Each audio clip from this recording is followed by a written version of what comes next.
Saudara Hasim Joyo Hadikusumo menyatakan Wakil Menteri Keuangan Anggito Abimanyu akan menjadi Menteri Penerimaan Negara.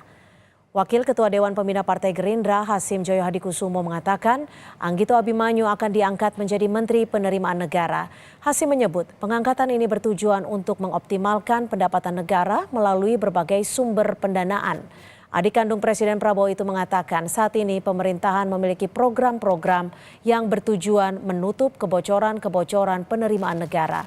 Menurut Hasim, nantinya Kementerian Penerimaan Negara akan menangani pajak dan menangani revenue atau penerimaan negara berupa royalti dan dari pertambangan dan lain-lain.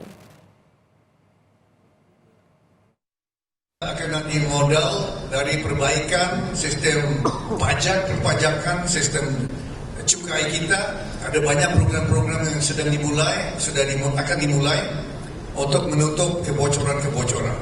So itu nanti ditangani oleh Pak Anggito Abimanyu sebagai Menteri Penerimaan Negara yang baru.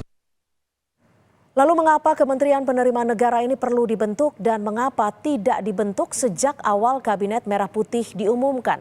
Kita akan membahasnya bersama dengan Hendarsam Marantoko, Ketua Umum Lingkar Nusantara, dan Agung Baskoro, pengamat politik dari Trias Politika Strategis. Selamat petang Mas Hendarsam, Mas Agung, terima kasih sudah bergabung bersama kami di Kompas Petang. Selamat petang. Ya, Mas Hendarsam, ini kenapa wacana ini kembali muncul setelah sebelumnya sempat ramai diperbincangkan, justru di saat Kabinet Merah Putih ini sudah terbentuk dan mulai bekerja seperti itu?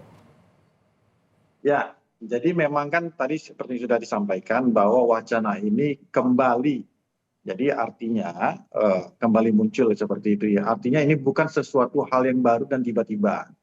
Jadi kalau kita melihat kepada ideologi dari Pak Prabowo sendiri di buku Paradoks Indonesia dan juga di yang kemudian diimplementasikan beliau di Asta Cita, ya kan, di poin 12 itu jelas bahwa salah satu fokus beliau itu adalah tentang masalah penerimaan negara.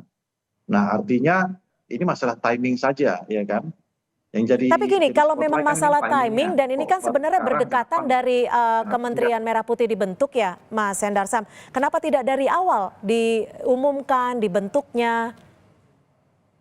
Ya, itu kan cuma masalah timing saja. Jadi apakah sesuatu yang salah apabila itu dibentuk sekarang atau tidak. Jadi kan begini, ini banyak bukan masalah pertimbangan, ini masalah soon or later saja. Kapan ini akan di-launching. Sebenarnya hal tersebut tentunya sudah dipertimbangkan dan sudah digodok selama ini, cuman baru di-launching sekarang. Mungkin ya pada saat di awal pembentukan kabinet, secara infrastruktur dan lain sebagainya itu mungkin belum tersiapkan ya, sehingga oleh karena itu baru bisa dilaksanakan pada saat ini. Oke. Nah, hal tersebut jadi kan, tapi Bu Sri Mulyani sudah mengetahui ya? oh iya, udah pasti dong. Nah kan hal ini kan ini juga yang harus diketahui bahwa ada beberapa hal yang harus diselaraskan, ya.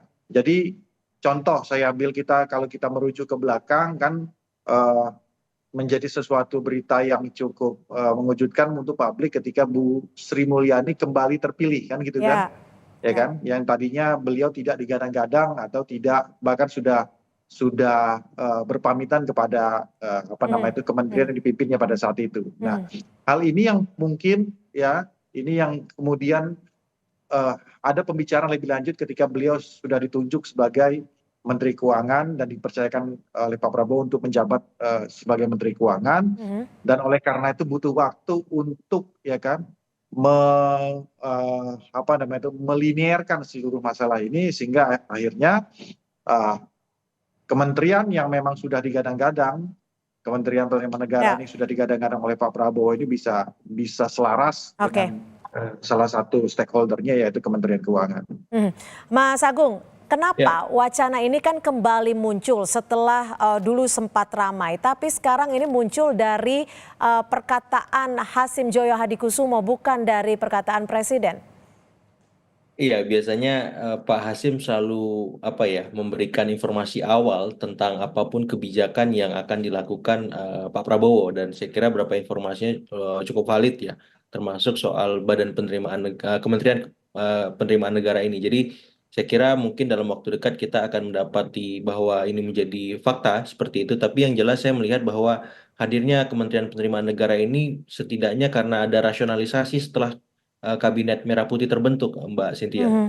20 Oktober ya, kemudian sekarang sudah tanggal 2 Desember, sorry. Sehingga memang ada rasionalisasi, ada sinkronisasi anggaran di mana kita tahu ada banyak program quick win yang harus dikerjakan dan membutuhkan budget yang sangat besar. Dan Oke. melihat postur anggaran saat ini memang khawatirnya tidak bisa dipenuhi dan mau nggak mau harus ada penerimaan negara yang baru Artinya sekaligus tidak bisa lagi kebocoran dipegang oleh negara. Kementerian Keuangan gitu, Mas Agung? Ya, saya kira memang butuh fokus yang lebih dalam ya, karena kita tahu harus ada target yang dipenuhi ya. Saya kira ada beberapa target-target prestisius, strategis untuk bisa menggenjot penerimaan negara kita, kemudian juga sekaligus menutupi banyak kebocoran negara seperti itu. Dan itu banyak temuannya, Mbak. Mhm. Bocorannya sampai 35 sampai hampir 50% seperti itu, dan itu sangat besar. Mhm. Kalau misalkan kita dapat menggenjot tapi tidak bisa menutup kebocoran, sama juga bohong kan. Mhm. Nah, artinya memang perlu ada institusi baru, badan yang khusus mengatasi itu dalam tanda petik menggenjot ya soal cukai, soal royalti pertambangan, soal pajak. Ya walaupun memang kondisinya dan situasi saat ini memang belum cukup memungkinkan untuk melakukan semua hal itu, tapi minimal paling tidak ada master plan yang lebih terukur agar apa? Agar kita bisa mengoptimalkan seluruh ya penerimaan negara dari sektor manapun seperti itu. Oke, Mas Hendarsam, jika memang dibutuhkan rasionalisasi, sinkronisasi, dan juga memastikan bahwa pemasukan untuk negara itu bisa dianggarkan dan juga bisa disalurkan di porsi-porsi kebutuhannya. Lalu apakah nantinya Kementerian Penerimaan Negara ini bisa menjamin tidak ada lagi kebocoran negara? Ya, kalau kita menjamin sebagaimana itunya ya kita tidak bisa menjamin. Tapi ini langkah strategis ya yang harus dijalankan oleh Pak Prabowo. Bagaimana coba ya kan memfokuskan penerimaan negara yang tersebar di berbagai macam kementerian ya. Contohnya seperti itu. Di Kementerian Keuangan ada pajak, bea cukai kan dan lain sebagainya. Habis itu ada pendapatan negara kita yang lain itu di SDM, di tambang dan lain sebagainya. Mhm. Belum lagi juga ada di beberapa sektor lain. Nah, kebocoran-kebocoran ini kan harus dicarikan formulasi yang tepat ya di satu badan dan kementerian khusus untuk itu. Karena setiap kementerian pasti mempunyai standar dan caranya masing-masing yang saat ini belum baku. Ya, Mhm. Kementerian Keuangan punya caranya sendiri, ya. Kementerian SDM punya caranya sendiri. Mhm. Pendapatan kita Ya, dari contoh dari pendapatan pajak ya di bidang lalu lintas contohnya kan punya kebijakannya sendiri. ya. Nah, ini Nan- diperlukan langkah konkret dan strategik dari Prabowo Subianto untuk supaya ini setiap semua langkah untuk menghimpun ini mempunyai satu irama yang sama. Oke, Ya, jika bicara soal irama yang sama, lalu apa yang nanti akan menjadi prioritas utama untuk istilahnya mungkin bisa dikatakan 3 bulan pertama yang dikejar seperti apa? yang pasti kan yang platformnya dulu, ya bagaimana konsep-konsep supaya kebocoran ini dapat diminimalisir, itu yang paling penting. Sebagaimana Mas Agung tadi sampaikan, ya kan kebocoran sampai 30-40% itu hal yang sangat luar biasa. Jadi kalau kita boleh bermimpi, kalau sampai kita bisa bisa memaksimalkan itu sampai di 25%, itu menjadi suatu anugerah buat pemerintahan ini dan bangsa kita ya untuk menggenjot APBN kita ke Hmm. depannya ya. Dan oleh karena itu ya Pak Prabowo sebenarnya sebagaimana sering saya sampaikan merupakan seseorang yang sangat strategik ya untuk melihat permasalahan mana saja yang pokok ya kan. Ya, Sehingga oleh karena itu simpul-simpul ini termasuk dijawantakan beliau dalam Kementerian Penerimaan Negara ini bisa oke. terbentuk seperti itu. Mas Agung, kalau dari Mas Agung Ya. sendiri melihatnya efektivitas dari Kementerian Penerimaan Negara akan berjalan dengan baik tidak?